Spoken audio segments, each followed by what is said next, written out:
দুইটা বেবি নিয়ে এই ছোট্ট দিনে আমার সংসারের সমস্ত কাজ রান্না থেকে শুরু করে ঘর গুছানো সব কিছু আমি কিভাবে একা হাতে খুব অল্প সময়ের মধ্যে করি সেই কৌশলী আজকে আমি তোমাদের সাথে শেয়ার করব। সাথে আমার মিষ্টি আপুদের কিছু কমেন্ট পড়ব। তো চলো ভিডিওটা শুরু করে দেই। আসসালামু আলাইকুম আমার প্রিয় আপুরা, তোমরা কেমন আছো? আশা করতেছি ভালো আছো। আলহামদুলিল্লাহ, তোমাদের দোয়া এবং আল্লাহর অশেষ রহমতে আমিও সুস্থ এবং ভালো আছি। নাজনীন ব্লগ চ্যানেলে আরও একটা নতুন ভিডিওর সাথে তোমাদের সবাইকে স্বাগত জানাইতেছি।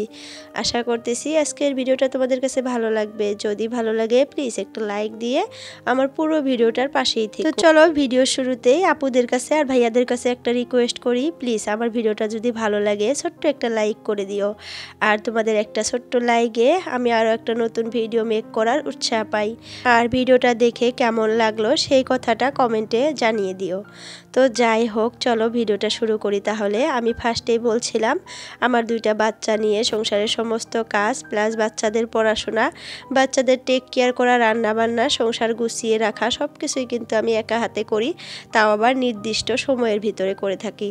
তো এই সব করতেও কিন্তু একটু বুদ্ধির প্রয়োজন হয়, বুদ্ধি না থাকলে কিন্তু সময় মতো সম্পূর্ণ কাজ আমি করতে পারবো না। আসলে সংসারের কাজ গুছিয়ে করতেও একটু বুদ্ধি খাটাইতে হয় আর একটু স্টেপ বাই স্টেপ কাজ করার ব্রেনটা থাকতে হয়।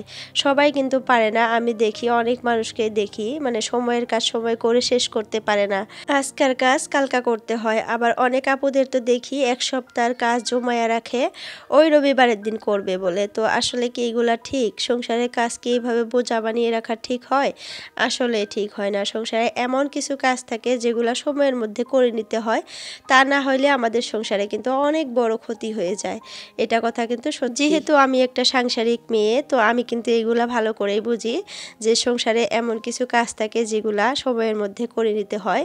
তো ওইগুলা যদি এখনকার কাজ এখনই না করে ভাবি যে 2 দিন পর করব, তারপরে দেখা যাবে যে সেই জিনিসটা নষ্ট হয়ে গেছে বা কাজটা আর কাজ নাই, ওইটা হয়ে গেছে। তো ওইটা কিন্তু সংসারের জন্য ক্ষতি হয়। তো যার জন্য সময়ের মধ্যে কাজ করে নেওয়া অনেক ভালো। আর সময়ের মধ্যে কাজ করতে কিন্তু অনেক কিছু লাগে না, শরীরের ভিতরে অলসতাটাকে একটু ফাঁকে রাখতে হয়, দূরে রাখতে হয়। অলসতাকে কোনো টাইমে আর কি প্রাধান্য দেওয়া যায় না আমাদের সংসারের কাজকর্মে। তো অলসতাকে দূরে রেখে যদি সংসারের কাজগুলা স্টেপ বাই স্টেপ সময়ের মধ্যে করে নিতে চাই আমরা, তাহলে কিন্তু পারবো। আসলে অনেক আপুরাই আছে এটা মনে করে যে থাক না, করব আমার এই সংসারের কাজ একটু পরে করে নেব। তো এই যে একটু পরে বললেই কিন্তু এটা অলসতাকে প্রাধান্য দেওয়া হলো। আর অলসতা যদি শরীরের ভিতরে এসে পড়ে তাহলে কিন্তু সময়ের কাজ কোনো জীবনেও আপনারা সময়ে করতে পারবেন না। এটা কিন্তু একদম কারেক্ট কথা। তো যাই হোক, অনেক কথাই বললাম, তারপরে চলো আমার ভিডিওর বিষয়ে একটু কথা বলি। তো দেখো, আমি কিন্তু ফার্স্টে সকালের খাবারটা রেডি করে নিলাম। আর সকালের জন্য আজকে ছোলা বুট বানিয়ে নিলাম।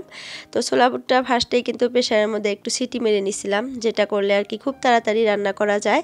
তো যার জন্য কিন্তু ওইটা করে নিছি। আর যদি পাতিলের মধ্যে পানি দিয়ে গরম করতাম বা সিদ্ধ করতাম, ওইটা করতে কিন্তু অনেকখানি সময় লাগতো। তো যার জন্য কিন্তু আমি প্রেসারের ভিতরে দিয়ে 4টা না 5টা সিটি মেরে নিছি, হয়ে গেছে। তো বুটটা বানিয়ে রেখে দিলাম সাইডে।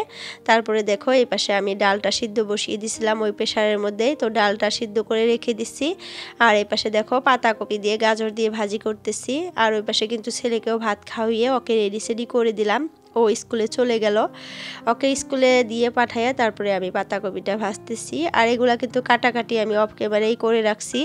আর সকালে উঠে আমি আগে ফ্রেশ হয়ে রান্নাঘরে এসেই একটু পানি গরম বসিয়ে দেই আর এক পাশে ভাত বসিয়ে দেই, দিয়েই কিন্তু আমি কাটাকাটিগুলো করে নেই অনেক তাড়াতাড়ি করে। তো দেখা যায় এই পাশে আমার পানিটাও গরম হয়ে যায়, ভাতটাও হয়ে যায়, আর আমার সবজিগুলোও কাটাকাটি হয়ে যায়। তারপরে দেখা যায় আমি একটা একটা করে সবজি বসিয়ে দিতে পারি, আবার সকালের খাবারটাও রেডি করতে পারি, আবার ছেলেকে খাইয়ে স্কুলেও পাঠিয়ে দিতে পারি।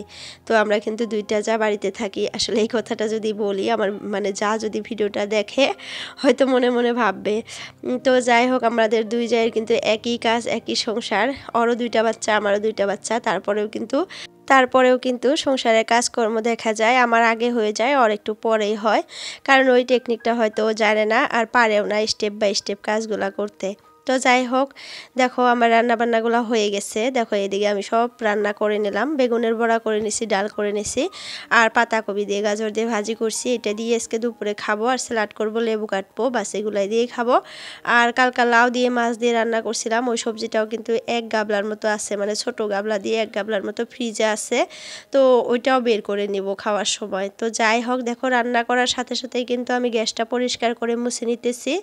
আর এইভাবেই আসলে কাজ করতে হয়, পরিষ্কার পরিচ্ছন্ন থাকতে চাইলে কিন্তু একটার পর একটা কাজ করতে হয়, আর যখনকার কাজ তখনই করে নিতে হয়, তাহলেই কিন্তু দেখা যায় আমাদের ঘর বাড়ি অনেক সুন্দর থাকে, পরিষ্কার থাকে, আর সব সময় পরিষ্কার থাকে। আমার যে দুইটা বেবি আছে তারপরেও কিন্তু মানে আমার ঘর বাড়ি সব সময় পরিষ্কার থাকে। আমার মেয়েটাও অতটা নোংরা করে না, আমার ছেলেটাও না, দুইজনই মাশাআল্লাহ খুব সুন্দর করে থাকে। আমি যেটা বলি ওইটাই শুনে, আর আমি যেভাবে চলি ওরাও দেখি যে ওইভাবে চলার চেষ্টা করে। আমার যে একটা ছোট্ট মেয়ে, ওইটাও দেখি অতটা জিনিস অগোছালো করে না। যখন আর একটু ছোট ছিল তখন করতো, কিন্তু এখন মনে হয় একটু একটু বুঝতেছে। এখন দেখি না আর আগের মতো ওইরকম করে আর কি কাপড় চোপড় জিনিসপাতি আর কি অগোছালো করতে। আর আমার ছেলেটা তো মাশাআল্লাহ ছোটোর থেকে ওরকম একদম মানে পরিপাটি আমার মতো। আমি যেভাবে থাকতে ভালোবাসি মাশাআল্লাহ ও ওরকমই সেম টু সেম। যতই আর কি পরিষ্কার পরিচ্ছন্ন থাকি তারপরেও দেখা যায় বাচ্চাদের বাড়ি ঘর একটু মানে বোঝা যায় যে এই বাড়িটাতে বাচ্চা আছে। তো যাই হোক, আমাদের বাড়িটাতে কিন্তু 4টা বাচ্চা মোট, আমার ভাসুরের 2টা আর আমার 2টা। তো যাই হোক, 2 ভাই তো সকালে উঠে স্কুলে চলে যায়, 2টার ওইদিকে স্কুল থেকে আসে। তো সারাদিন কিন্তু আমরা 2 যা আর ওই ছোট্ট 2টা বাবু আর মেয়ে, আমার মেয়ে আর আমার ভাসুরের ছেলে, এই 2 ভাই বোনে কিন্তু সারাটা দিন বাড়িতে থাকে আমাদের সাথে। তো যাই হোক, চলো আমি মিষ্টি আপুদের কিছু কমেন্ট পড়তে চাইছিলাম, এখন তাই পড়বো। আর এই কাপড়গুলো শুকিয়ে দিই, মেশিনে যে দিছিলাম সব কাপড় হয়ে গেছে। তো তোমাদের দাদা ভাই না বাইরে গেছিলো, আবার বাড়িতে আসছে স্কুটি নেওয়ার জন্য, তখন গেছিলো বাইক মানে গাড়ি নিয়ে, তো এখন আবার স্কুটিটা নেওয়ার জন্য আসছে। তো ফার্স্ট কমেন্ট হলো তৈবুর রহমান আইডি থেকে, আপু না ভাইয়া জানি না, বলছে আপনার মেয়েকে কি খাওয়ান বলবেন প্লিজ। তো আমার মেয়েকে কিন্তু আমি সকালে সাবুদানা আর তা না হলে সুজি খাওয়াই, দুপুরে খিচুড়ি খাওয়াই, সবজি টবজি দিয়ে খিচুড়ি বানাই, ডাল সবজি দিয়ে, আবার বিকালে 4-5টা করে মেরি বিস্কুট খায় মাঝে সাঝে, আবার ডিম খায় একটা করে দেখা যায়, কলা টলা ফ্রুট ট্রুট এগুলো তো মাঝে মধ্যে খাইয়েই থাকে। আবার রাতেও আমি কিন্তু হেভি খাবার দেই, ওই খিচুড়ি দেই। তো রাতে আর দুপুরে খিচুড়ি খায়, আর সকালে আর বিকালে একটু ডিফারেন্ট হয় মাঝে মধ্যে। তো এগুলাই খাওয়াই, আর বেশি কিছু খাওয়াইতে পারি না, যেহেতু আমরা মধ্যবিত্ত ঘরের মানুষ। তো চাইলেও কিন্তু অনেক দামি দামি খাবার আমরা বাচ্চাদের খাওয়াইতে পারি না। তো যতটুকু পারি আলহামদুলিল্লাহ এতেই সন্তুষ্ট, এতেই আমাদের বাচ্চারা অনেক পুষ্টি পাবে। তো যাই হোক, মজা করলাম। তো আর একটা আপু বলছে এমা সানজিদা আইডি থেকে, বলছে দিদি আমি বাংলাদেশ থেকে বলছি। আরও একদিনও কমেন্ট করছিলাম কিন্তু রিপ্লাই দেও না কেন, তোমরা তো আগে জয়েন্ট ফ্যামিলিতে ছিলা, এখন কত বছর হয়ে গেল মানে সেপারেট হওয়ার কথা বলছে আর কি, প্লিজ প্লিজ বলবা।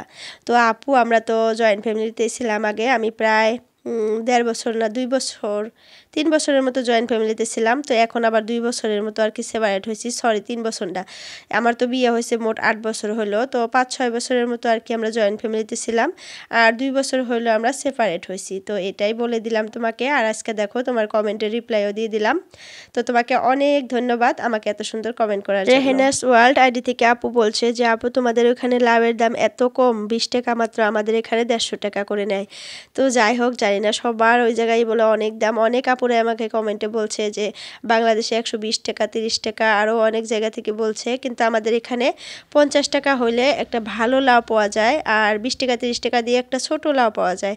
আর আমরা তো 2 জন মানুষ, তো ছোট্ট লাউ দিয়েই কিন্তু আমাদের হয়ে যায়। আর লাউ কেটে রেখে তারপরের দিন খাইলে কিন্তু ভালো লাগে না, একটা লাউ আস্ত একবারে রান্না করলে আমার কাছে ভালো লাগে, তার জন্য কিন্তু ছোট ছোট লাউ কিনি আমরা, আর 20 টাকা বা 25 টাকা এরকম হলেই হয়ে যায়। তারপরে জেসমিন আইডি থেকে আপু বলছে আপু আজকের ভিডিওটা অনেক সুন্দর হয়েছে, আপু আপনার মেয়েটি অনেক শান্ত, আমার ছেলেটার জন্য একটা কাজও করতে পারি না, আপু আপনার জন্য দোয়া করব, আপনার শরীরটা যাতে খুব তাড়াতাড়ি সুস্থ হয়।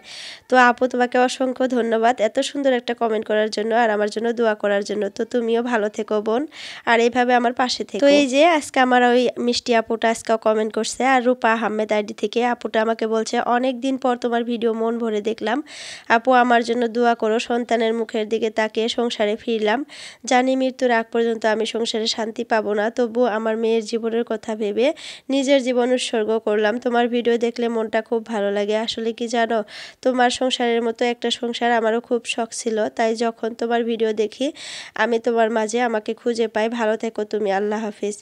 তো বোন, আমি আর কি বলবো তোমাকে, এত সুন্দর কমেন্ট করছো, কমেন্টটা পড়ে কিন্তু আমার একদম মন প্রাণ ভরে গেছে।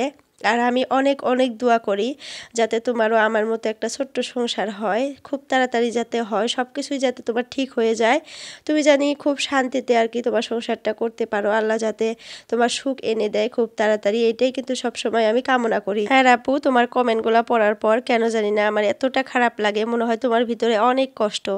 তো তুমি তো বাংলাদেশ থেকে আমার ভিডিও দেখো, আর আমার বাড়ি যেহেতু ইন্ডিয়াতে, তো আমরা চাইলেই কিন্তু দেখা করতে পারি না। আমার কিন্তু খুব ইচ্ছা তোমার সাথে দেখা করার জন্য। তো আপু, তুমি ভালো থেকো, সুস্থ থেকো, আল্লাহর কাছে সবসময় দোয়া করি তুমি যাতে সুখ পাও। তো আরও অনেক আপুরাই আমাকে অনেক সুন্দর সুন্দর কমেন্ট করছে, তো কমেন্টগুলো যদি পড়তে যাই তাহলে কিন্তু ভিডিও শেষ হয়ে যাবে। প্রবাসীর বউ মিম আপু সুন্দর একটা কমেন্ট করছে, ব্লগ বাই জোসনা, নিপাস ডায়েরি, তারপরে মার্জিয়া রহমান, আরও অনেক অনেক আপুরা অনেক সুন্দর সুন্দর কমেন্ট করছে। কমেন্টগুলো আজকে পড়লাম না। আয়েশা আহমেদ, হীরা খান, সুন্দরবান ঘরকন্যা, সুপ্রিয়া ব্লক, জান্নাতে সুখের নীর। তো তোমাদেরকে অসংখ্য ধন্যবাদ আপুরা, তোমাদেরকে মন থেকে অসংখ্য ধন্যবাদ। তোমরা আমার পাশে থেকো এইভাবে, আমিও কিন্তু তোমাদের সবার ভিডিও দেখি, ভালো লাগে। তো যাই হোক, দেখো আমি ভাত খাওয়ার জন্য চলে আসছি, সমস্ত কাজকর্ম করে একটু বসেছিলাম, তারপরে দেখো এখন প্রায় 1টার মতো বাজে, তোমাদের দাদা ভাই আসছে আর ভাত খাওয়ার জন্য বসে গেছি। তো আজকে ভাত খেতে খেতে ভিডিওটা শেষ করতে চাইতেছি। ভিডিওটা অনেক লং হয়ে গেছে, 11 মিনিট 12 মিনিট হয়ে গেছে। তো তোমরা সবাই সুস্থ থেকো, ভালো থেকো, আল্লাহ হাফিজ।